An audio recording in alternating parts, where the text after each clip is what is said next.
Hola, buen día. Aquí estamos iniciando el cafecito. Hoy en esta primera parte vamos a conversar con Nelson Bautista.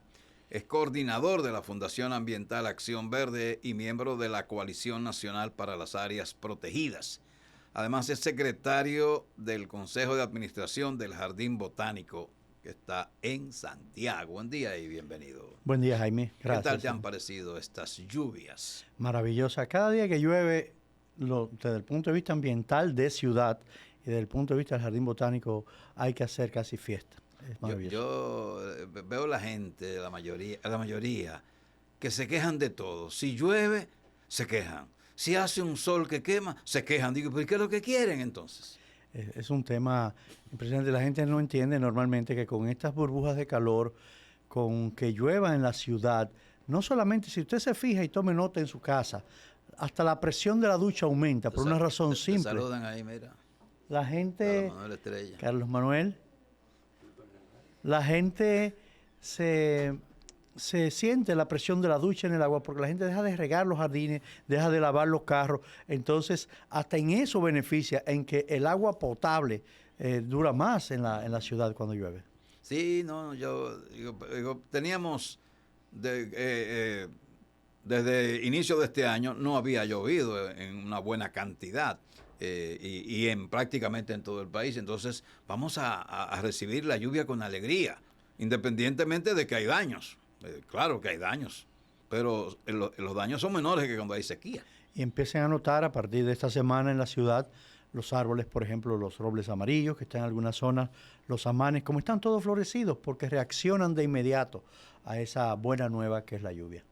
Así es. El presidente de la República estuvo el fin de semana, el anterior creo que fue, estuvo en San José de las Matas, estuvo reuniéndose con personas que trabajan para la reforestación, estuvo sembrando árboles, hablando del saneamiento del río Yaque del Norte. ¿Qué te pareció a ti esa visita? Bueno, tuve oportunidad de estar por allá en Plan Sierra. El pasado sábado y domingo fueron las actividades. La primera del sábado, muy interesante, porque se trata de una reserva de la ampliación de lo que hoy día es un área protegida, la área protegida Alto Bao, pero la familia de don Manuel Arsenio Ureña está tratando de ampliar un terreno que están a su nombre, ¿no? Que está bajo su propiedad, y de sembrar árboles de especies endémicas y nativas en esa zona de Cerro Angola, que amerita mucho trabajo de conservación. Entonces, el hecho de que personas que tienen la tenencia de la tierra en la sierra la dediquen a cultivos forestales es una gran cosa, porque eso implica que menos pasto, menos tala, significará mejores condiciones allá arriba en la montaña. Al día siguiente, una reunión ya del Consejo de Plan Sierra y de la Cuenca Yaque del Norte, pues el Plan Sierra presentó los planes habituales y creo que el presidente prometió una cantidad determinada de recursos al aeropuerto Cibao y la Fundación Popular complementaron unos recursos que va a recibir Plan Sierra para el año que viene y que forma parte de los esfuerzos que se viven haciendo hace muchos años allá arriba en toda la cordillera, que ojo, es interesante, es importante, pero hay que duplicarlo, triplicarlo, cuatriplicarlo, como quiera que usted lo vea. Al mismo tiempo, y hoy en el programa anterior, residentes de San José de las Matas se quejan de que Corazán no les da agua. Yo no recuerdo, no preciso si Corazán se le encomendó la tarea de aportarle el agua a los que residen en la población de San José de las Matas, pero ellos se quejan de que los ríos están en su área y sin embargo tienen dificultades para tener acceso al agua por tuberías.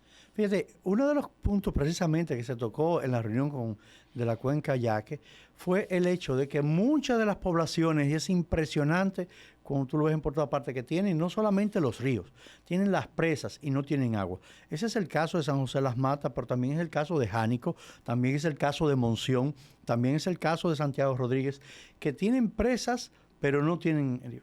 Y de hecho ahí tomó un turno un representante de GEID, y un representante del INAPA, y también estuvo Cueto de Corazán.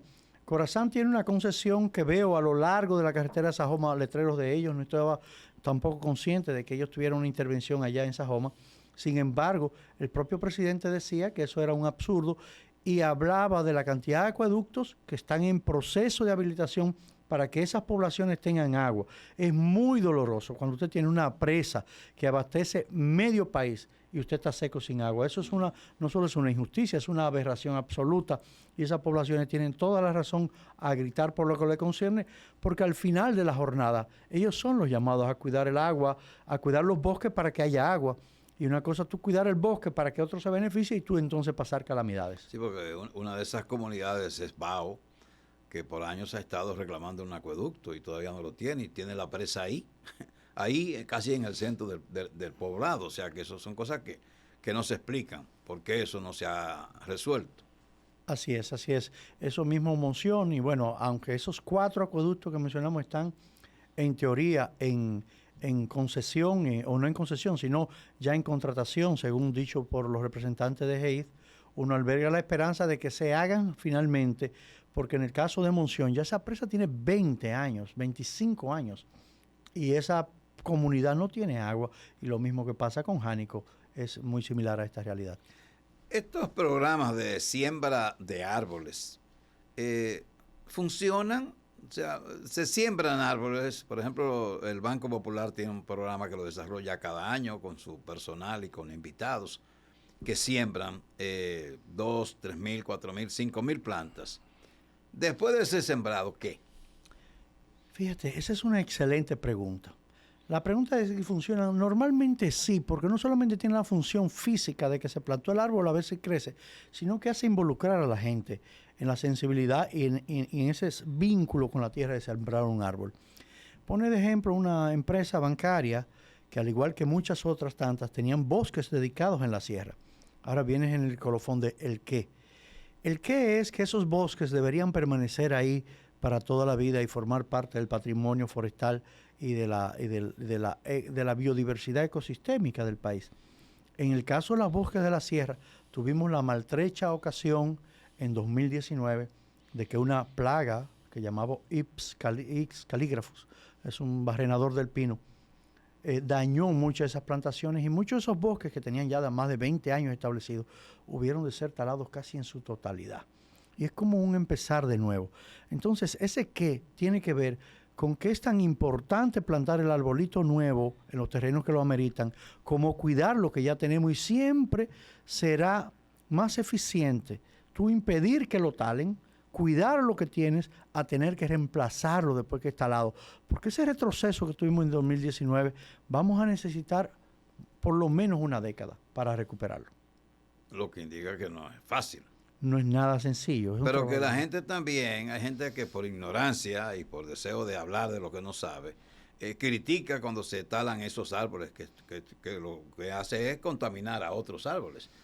Eso mismo pasaba en la carretera de Constanza hacia San Juan, hacia, ¿cómo se llama la población? Que cuando se transitaba por ahí, que era muy difícil, no recuerdo ahora cuál es, no me llega, que yo pasé por ahí, que veíamos cientos de pinos que estaban con esa plaga hace años, y no se cortaban por temor a lo que la gente dijera. Sin embargo, eso iba afectando a otros pinos y diezmaba entonces toda la población. Es así, tal cual, y peor. Te puedo poner el ejemplo de 2019.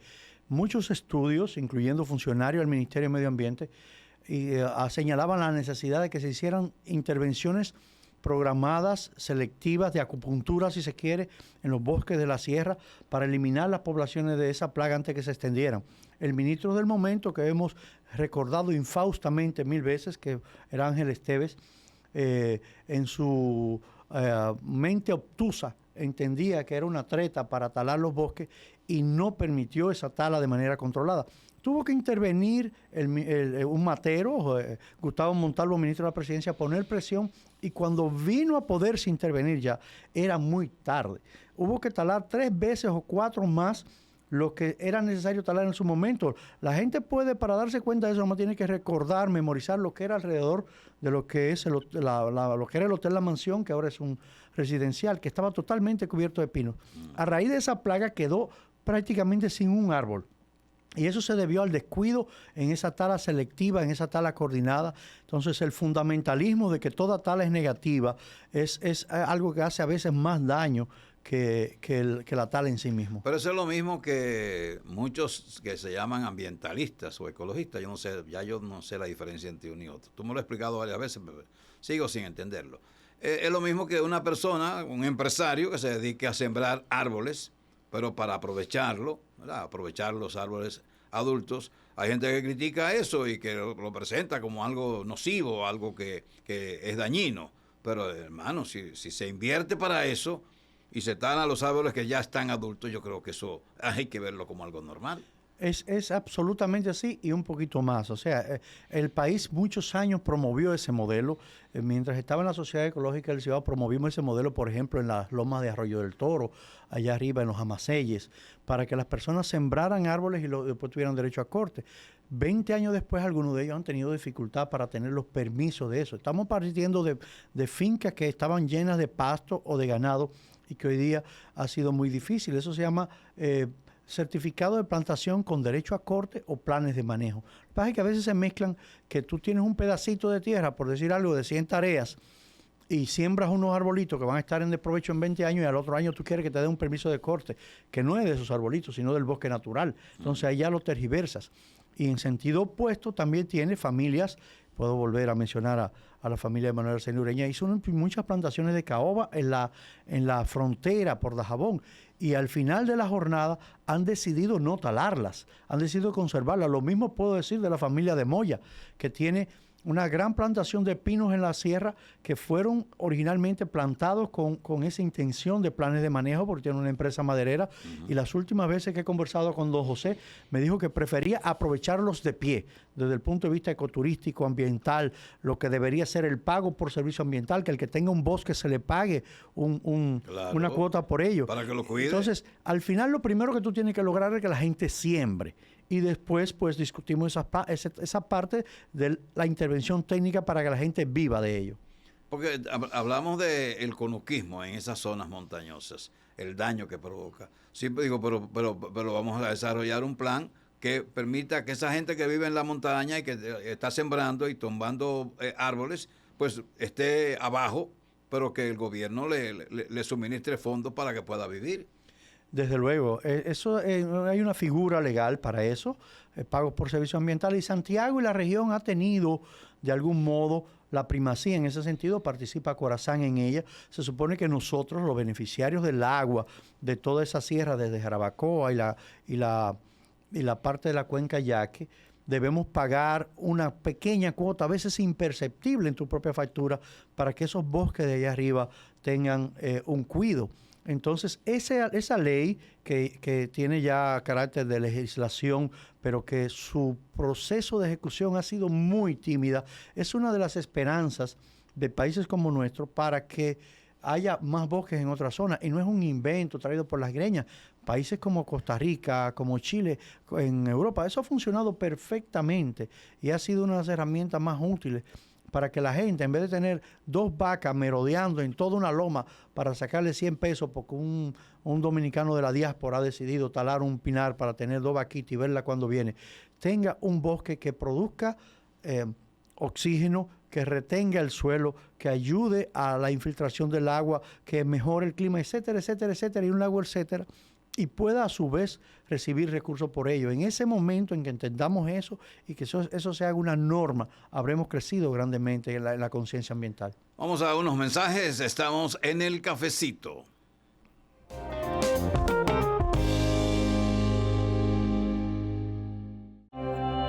El mundo está lleno de ideas. Seguimos esta conversación con Nelson Bautista, estamos en el cafecito y antes de los mensajes y tú estabas señalando que la factura de Corazán se supone que hay un porcentaje para pagarle a personas que de alguna manera cuidan los bosques porque no tienen vacas que estén pululando por toda una extensión de terreno. Pero yo decía y digo que debemos sincerarnos y dejar el populismo gubernamental y que, por ejemplo, los usuarios de Corazán y los usuarios de todas las coras, porque ayer escuchaba al director de la Corporación del Acueducto de Santo Domingo decir que pocas personas pagan el agua en Santo Domingo, en la capital del país. Una capital que está abocada a tener que instalar plantas de desalinización, porque no tiene suficiente agua de ríos para abastecer el crecimiento de esa urbe. Entonces, en el caso de Santiago, no es posible que un sector de clase media esté pagando 1.500 pesos más o menos por agua y recogida de basura. No es posible. No solamente por agua servida, sino por las aguas servidas. O sea, ahí incluye el manejo de los efluentes cloacales, Sí, de las aguas residuales.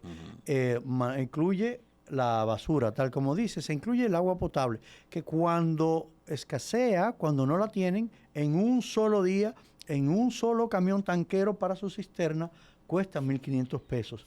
Y la mayoría de los hogares y los edificios y las torres lo dan como que, bueno, es necesario y le echan pestes a la suplidora del agua, en este caso a Corazán. Sin embargo, mientras aquí no se le incremente el costo de uso de agua para reinvertirlo en mejoras y reinvertirlo en las montañas, no lo vamos a apreciar porque es mucho más barato para cualquier persona en una calle, por ejemplo en la calle Atuey, que hay cualquier cantidad de lavaderos improvisados. ¿Cuánto paga de agua? Lo pagan 1.000 pesos y en un día te lavan 10 carros, que son 3.000 pesos. Óyeme, es que debe de haber una especie de, para decirlo en buen cimaño, a según el maco, a según la pedra, a según tu capacidad de consumo, a según tu necesidad, deberíamos estar pagando el agua. Hay sectores muy perentorios, muy marginados, que deben tener algún tipo de subsidio, pero el agua en general, comercial y en los barrios de clase media y media alta, deberían pagar una tarifa más responsable. Pero el subsidio debe existir, pero no que se le exonere. Jamás. Porque con el pago del agua viene la creación de conciencia para ahorrar ese líquido. Jamás, así es. Lo que nada nos cuesta, hagámoslos fiesta. Esa es la usanza del dominicano. Entonces hay que tener eso en cuenta porque yo pongo un ejemplo, le digo, la gente gasta en un paquetico telefónico para estar chimeando en redes, gasta 400 pesos en 2 o 3 días. Y 60 pesos en un botellón de agua para un día de consumo. Entonces, porque es otra cosa, que también los pobres no utilizan el agua de la tubería. No, un botellón de agua que van a comprar. Y tú dices, ven acá, ¿y por qué? Si usted recibe el agua directamente por tubería, usted la puede consumir, y Corazán lo ha dicho 1 y 1000 veces. El tema es, por ejemplo, los que tenemos cisterna, que a menos que no estemos limpiando la cisterna habitualmente y clorificando eso, pues se hace difícil que se use el agua porque no está en el mismo estado. Pero bueno, eso va a ser un problema como siempre. Háblame del Jardín Botánico, ¿cómo está? En estos días de lluvia, maravillosamente bien, por cierto, caramba. Sí, siempre... Porque usted tiene un río ahí pequeño, pero ese río como que lo abastece. El río Jacagua ha estado en un estiaje, en una falta de agua por meses a los últimos años. Por ejemplo, este año, apenas en enero, corrió un poco de agua. Ahora en estos días de lluvia está corriendo algo de agua, pero no es el río que nos está abasteciendo, nos estamos abasteciendo de pozos. Cuando llueve es toda una maravilla, y en esta semana apenas dejamos habilitado al servicio del público el más grande y el más hermoso orquidiario de la región del Caribe. Ahora en Semana Santa, la gente que no coja carretera, que se recoja, que se quede en la ciudad, el jardín va a estar abierto todos los días, excepto Viernes Santo. Es una buena exhortación a que vayan a conocer este orquidiario, que es un apadrinamiento de una familia local de Santiago, la familia Guzmán Saladín. Y es un espacio que no tiene igual en el país ni en el Caribe. De hecho, ese mismo día firmamos un convenio con la Universidad de Costa Rica, con el Jardín Botánico Lancaster, que hasta ahora era o es el espacio de investigación más importante de Latinoamérica sobre orquídeas, y que, a decir de ellos mismos, este orquidiario supera al de ellos desde el punto de vista de estructura y de tamaño, no así de diversidad, porque ellos tienen... y de estructura, no así de diversidad, porque ellos tienen más de 2.000 especies de orquídeas, entonces es un poquito más difícil. ¿Y aquí, el botánico, cuánto tiene? Bueno, el botánico se irá enriqueciendo con el tiempo, porque muchas de las orquídeas no son nuestras. Sin embargo, las orquídeas nativas o endémicas son más de 300. Nosotros aspiramos a privilegiar esas. Lo que pasa es que como no están florecidas durante mucha etapa del año, la gente va a ver las plantitas. Las que verán ahora, si van, son las especies florecidas más conocidas, que se quiere comercialmente, que son una especie que llaman híbridas, que son diseñadas entre comillas, para que tengan flores más tiempo durante el año, y ese es el atractivo principal de la gente que ama las orquídeas, y que sirve de colofón, esto de preámbulo, mejor dicho, para nuestro festival de orquídeas y tradiciones, que inicia el 25 de abril durante 3 días. Es una feria ya que se ha hecho tradición en Santiago y que debe de tener pues el éxito que tuvo el año pasado, más de 30,000 personas en 3 días. Pues esperamos repetirlo este año con un poquito más de espacio de exposición ahora con este orquidiario. ¿Y es más fácil lidiar con orquídeas que con mujeres? Mira, hasta este momento yo tenía la percepción, hasta estos últimos 2 meses que hemos estado involucrados en este orquidiario, de que eso era un mito.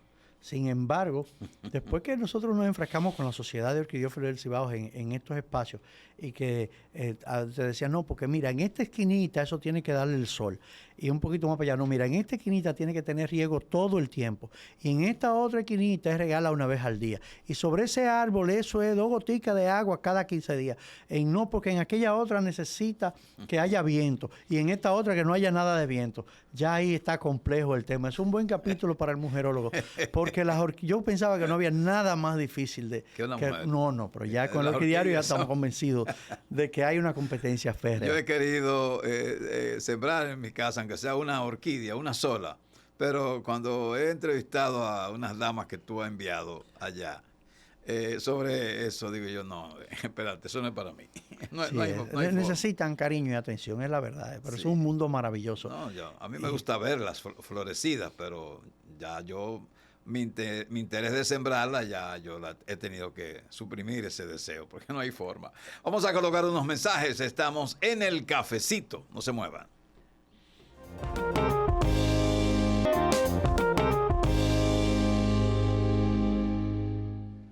Nelson Bautista es un ambientalista, un ecologista, está vinculado al Jardín Botánico de Santiago. Pero hablando de las orquídeas, yo sé que el sembrar orquídea crea una pasión que desborda límites. Hay un fanatismo en esto, por increíble que parezca, porque tú dirás, pero bueno, sembrar una orquídea, ok, se sembró. No, eso es un mundo. Pues yo he entrevistado damas que hablan con un ardor y una pasión sobre las orquídeas que a mí me sorprende. Pero que se establezcan medidas de seguridad para que las personas que van a un orquidiario no se roben plantitas de las matas porque no las tienen y se las roban.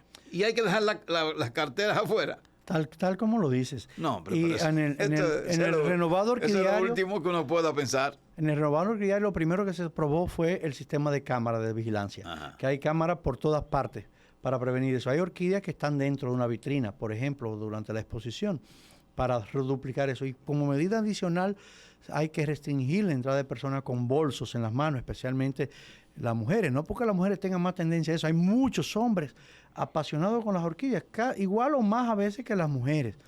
Y son como, yo era niño, habían postalistas, intercambio de postalistas, hay gente que quiere tener la petaca, la que no aparece. Entonces, tanto por el valor de algunas orquídeas desde el punto de vista económico, como por la novedad de tenerlo, es casi un vicio. Yo pienso que es una pasión casi con desenfreno.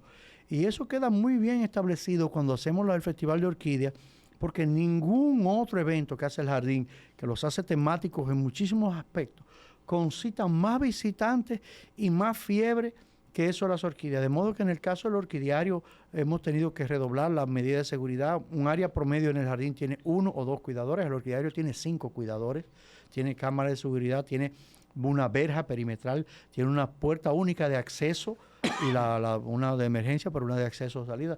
Tiene el pabellón, los viveros y las áreas de cuidado de las orquídeas son áreas 100% cerradas, con candado, con acceso nada más con 1 o 2 personas. O sea, que es impresionante lo que eso genera desde el punto de vista como desafío de seguridad, pero habla mucho de la pasión de la gente por este tipo de plantas.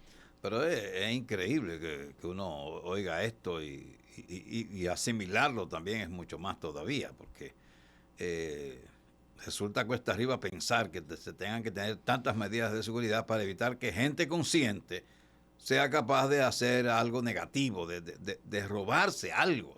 Gente amante de esas plantas. Ellos he notado que no lo ven como un robo, lo ven casi como un desafío o una conquista. El tener esa plantita, ese hijuelo, quitarle un pedacito a una orquídea para tratar de reproducirlo. Y uno de los desafíos interesantes que tiene el jardín a partir de este orquidiario es la parte de la reproducción y la investigación para ponerlo a disposición de la gente. Hace unos años otra familia local, la familia Álvarez, donó al jardín un espacio que se llama el kiosco de las plantas. Y ese espacio es para vender plantas que tiene el jardín. ¿Por qué? Porque, por ejemplo, en el área de aromáticas y medicinales, que es otra área que existe en el jardín, los caminantes de madrugada o demás, parece que cuando iban saliendo se llevaban, qué sé yo, una matita de albahaca o de orégano o no sé qué. Entonces era un desafío constante que había que estarlas resembrando porque la gente se la llevaba. Entonces ese kiosquito vende las plantas porque la gente dice, bueno, por si tú no me la vas a regalar y yo no me la puedo llevar, ¿no? Entonces véndemela. Entonces, en el caso del orquidiario, el plan a mediano plazo es reproducirla de manera tal que tengamos a disposición de la gente para vendérsela y ver cómo aminoramos ese impacto de que la gente quiera llevársela, digamos, de una manera robada. Y cuando tú desprendes, digamos, un hijo de una planta, la planta no se afecta. Claro que sí, porque primero, si es una sola vez que tú le quitas un hijuelo para reproducirlo, pues no, pues está bien, pero cuando tú tienes ya que la planta tenía 10 hijuelos y le quitaron 8, primero no se desarrolla en el esplendor que uno aspira y segundo, tú pierdes la posibilidad de que en el caso de las orquídeas tenga otros niveles de exuberancia, ¿no? Y que tenga la belleza natural que debería tener si se debe desarrollar como es. Pero yo desde mi punto de vista digo, si la persona siente tanto amor, tanta pasión por eso, pues yo me imagino que no debiera proporcionarle nada que afecte el desarrollo, el crecimiento o el sostenimiento de esa planta. Mira, eso es un chin, yo diría que crítico y peor. Fíjate, la mayoría de las orquídeas nuestras que están en peligro de extinción, orquídeas y otras plantas, pero voy a las orquídeas en específico, solo quedan en algunas áreas protegidas y en algunos ambientes naturales de bosque. Aún así, te puedo hablar de la reserva científica de la orquídea cacatica en Villa Elisa, allá camino Montecristi. Es un pequeño reducto de 1 kilómetro y pico con vigilancia, con guardaparques, y el inventario de estas orquídeas puede haber 90 o 100 unidades de orquídeas, nada más. Hay personas, porque son coleccionistas, porque la van a vender al extranjero, que cuando han tenido la ocasión van y se la roban directamente de esa área protegida. Y está al borde de la extinción. El Ministerio de Medio Ambiente y los jardines botánicos de Santiago y Santo Domingo tenemos un programa para repoblarla en otros lugares.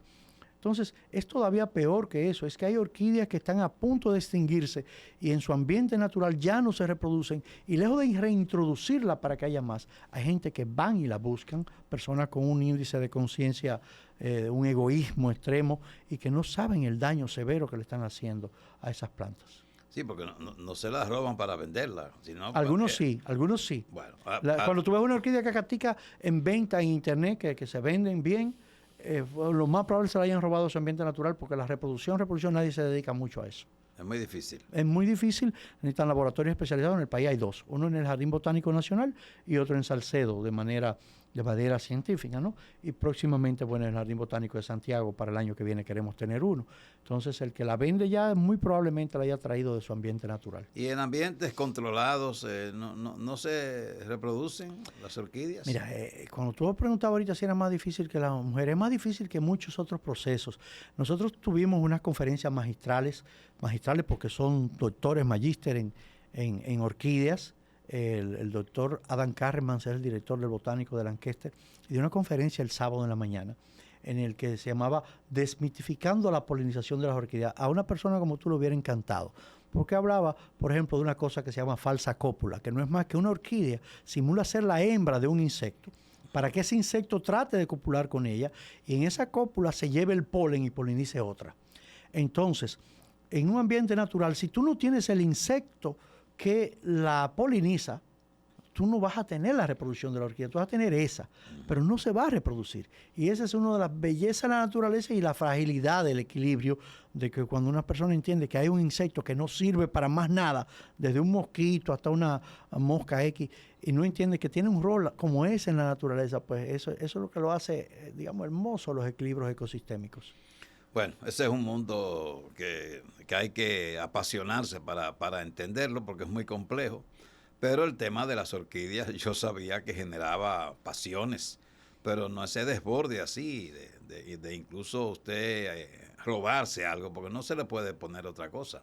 No hay otro calificativo que no sea robarse una orquídea en un lugar donde se está preservando justamente lo que usted adora. O sea, una gente con conciencia uno entiende que lo que hace es proteger eso, no hacerse de un hijuelo para usted llevárselo y sembrarlo en su casa. Eso es lo que uno piensa, ¿verdad? Eso es lo que yo pienso, pero bueno, no es así, lamentablemente. Nelson, antes de terminar, el tema de ambiente, a ustedes les gusta mucho a los dominicanos hablar de conciencia, yo no, yo hablo de la represión de la ley en todos los ámbitos. Este país no tiene capacidad para ser consciente de nada en lo absoluto. Ahora, con la tragedia de la semana pasada, se ha visto en ciertos ambientes, se ha visto que la gente está pesarosa, dolida por lo que ha acontecido. Otros lo están enarbolando como una fábula para aprovechar y lograr popularidad en algún sector. Pero realmente el país nuestro no está preparado para ser consciente de nada. Y menos con el ambiente. Pero me gustaría oír tu opinión que quizás es menos apasionada y más equilibrada que la mía. Mira, yo creo en un sistema integral. Quiere decir, nosotros necesitamos educar. No quiero ser más pesimista de la cuenta, pero siento que la generación, la nuestra y la que nos sigue, no hay mucho que hacer desde el punto de vista de educación ambiental. Tú puedes tirar la red y ver que pescas. Sin embargo, las generaciones que van subiendo ahora, que tienen hoy día 3, 10, 12 años, sí, todavía estamos a tiempo de formarla desde el punto de vista educativo. De ahí en adelante tiene que operar un régimen de consecuencias.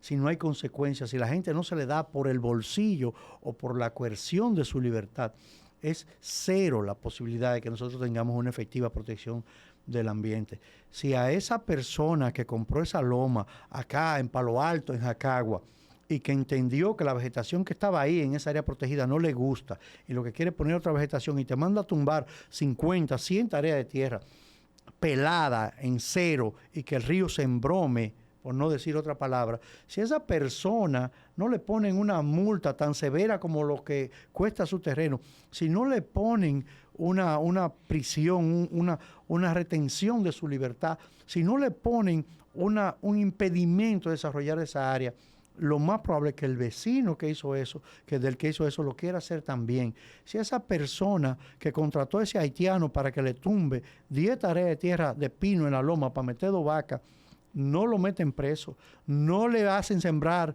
50 tareas, no le ponen una multa severa de verdad que le vuela y le impidan desarrollar cualquier cosa ahí, no va a pasar nada. Lo mismo va a ocurrir con aquel que tira a los ríos cualquier contaminante o veneno para no mandarlo a una planta de tratamiento. Lo mismo va a pasar con aquel que arroja la basura a los invernales cuando llueve, y lo mismo va a pasar con todo aquel que fumiga un campo de arroz de una manera brutal con una avioneta o de manera poco selectiva y que intoxica una escuela que hace frenar la docencia en una escuela, en una zona agrícola. Todo eso es un absurdo si no hay un régimen de consecuencias, porque por la parte educativa yo siento que esa batalla está perdida para esta generación y nosotros tenemos que poner consecuencias, porque el dominicano, como bien lo dice, solo entiende o por el bolsillo o por la prisión, por la coerción de su libertad. Así es. Gracias a Nelson Bautista, que ha estado con nosotros hablando de agua, de bosque y de orquídeas.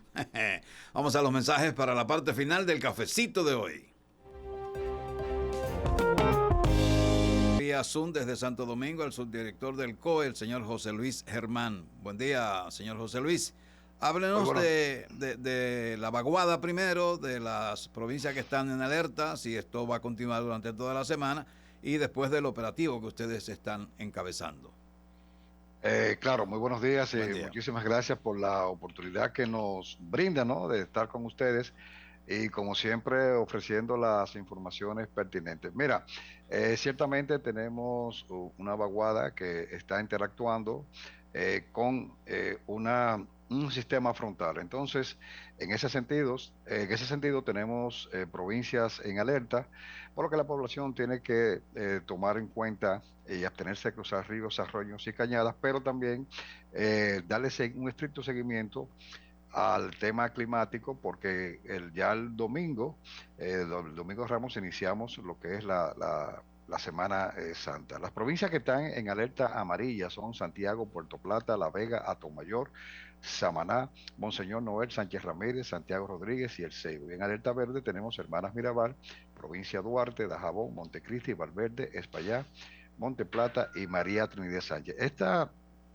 situación pues se va a mantener para las próximas 24 a unas 48 horas, aunque los modelos indican de que va a haber una disminución en cuanto a la frecuencia de precipitaciones, pero al estar los suelos saturados, y también hay que ver de que las lluvias que caen en las partes altas, o sea, en las montañas, se reflejan 2 o 3 días después en las partes bajas, principalmente en las provincias que hemos mencionado. Como te repetí, hay muchas personas ya que están disfrutando de esta Semana Santa, por lo que tiene que tener mucho cuidado, estar pendiente de las recomendaciones, no crucen los ríos, arroyos o cañadas que presenten grandes volúmenes de agua, así también como el disfrute del baño, de por sí de ese balneario, si se encuentra en una estancia de esta.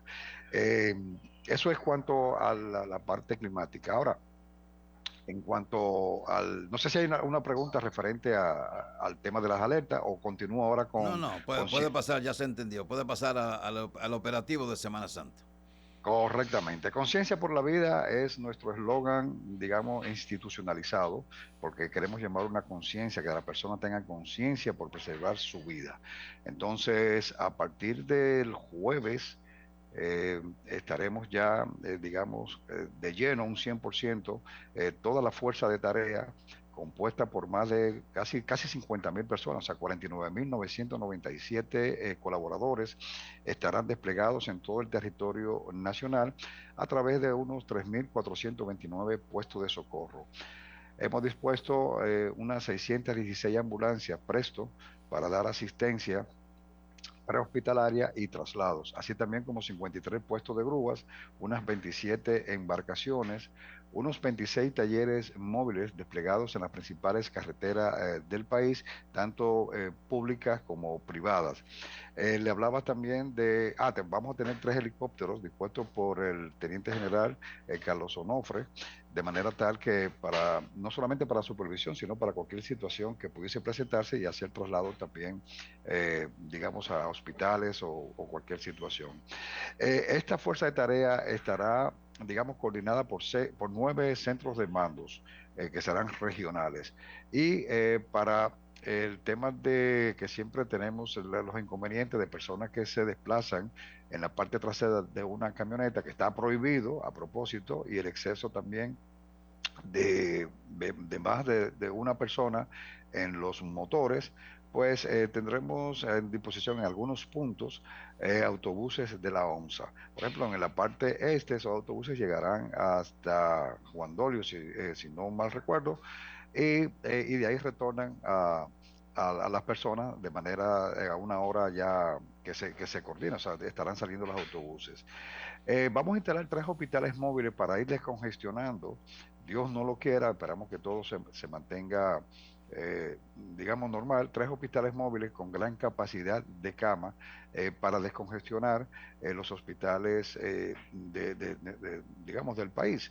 Entonces, los hospitales estarán dispuestos en puntos estratégicos. Eh, Darán atención primaria, obviamente, ya los pacientes de mayor gravedad pues irán ya a un hospital. Esto conjuntamente de las unidades de respuestas inmediatas, nosotros llamamos UNRIS, que son unidades pequeñas, pero que te dan una respuesta inmediata para casos menores. Tenemos 321 y unos 21 dispositivos de protección y asistencia vial. Esto es en las principales vías y carreteras, tanto para el desplazamiento como también para el regreso.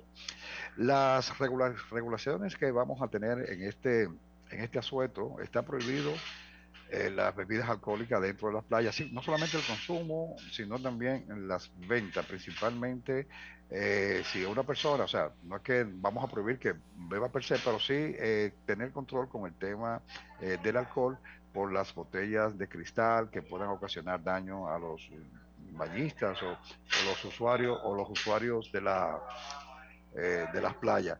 Así también dispondremos de que está prohibido circular desde el jueves 17 de abril a partir de las 6 de la mañana hasta el lunes 21 a las 5 de la mañana de los vehículos pesados.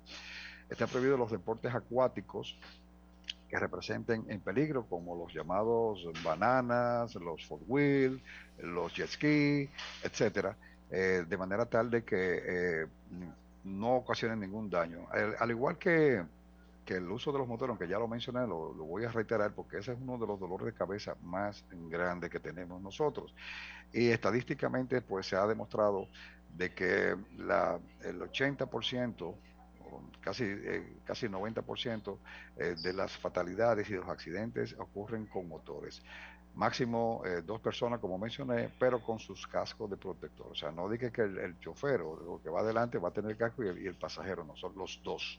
Si no lo tienen, pues entonces amablemente la DGCET pues tomará las acciones del lugar y fiscalizaciones correspondientes. El casco va a ser obligatorio, al igual que las medidas ya cotidianas, que el uso del cinturón, que los niños estén en menores de edad, en el asiento de seguridad previsto para este tipo de cosas. Y reitero, las personas que se desplazan en las camionetas está prohibido llevar pasajeros en la parte trasera. El dispositivo, el lanzamiento, digamos, simbólico, lo haremos este jueves a las 11 de la mañana, pero el operativo empezará a las 11 de la mañana y terminará el domingo el jueves a las 11 de la mañana y terminará el domingo a las 6 de la tarde. Esta, estas variables que vamos a tener en este operativo son 4, que es asfixia por inmersión, accidente de tránsito, obviamente, alcohol y también intoxicación alimentaria o alimenticia, que siempre tenemos muchos casos referente a las personas que se desplazan, que mala manipulación de alimentos o por cualquier otra causa. Vamos a estar pendientes de esas situaciones. Hacemos un llamado a la población de que en esta Semana Santa es un espacio excelente para reflexionar, un espacio excelente para compartir con los familiares, pero principalmente que su conciencia hará la diferencia. No cometamos imprudencia. Si los límites de velocidad es X, qué sé yo, 100, 80, 70, lo que sea, respetarlo, respetar las leyes de tránsito, andar siempre con su cinturón de seguridad, revisar si se va a desplazar las condiciones de su vehículo, de que esté en buenas condiciones y también lo más importante, si se va a desplazar y va a dejar su casa, dígale al vecino, que si el vecino se va a quedar, dónde usted va a estar, para cualquier situación que se pueda presentar, que usted sea localizable. Vuelvo y reitero, es un momento propicio para reflexionar. El país está de luto, como bien escuché a ustedes en los comentarios, y exactamente en esa misma medida también pedimos a la población de respetar, digamos, por el tema sónico, ¿no? Del tema de la música y ese tipo de cosas, porque ya hay o sea, evitar la contaminación, digamos, sónica.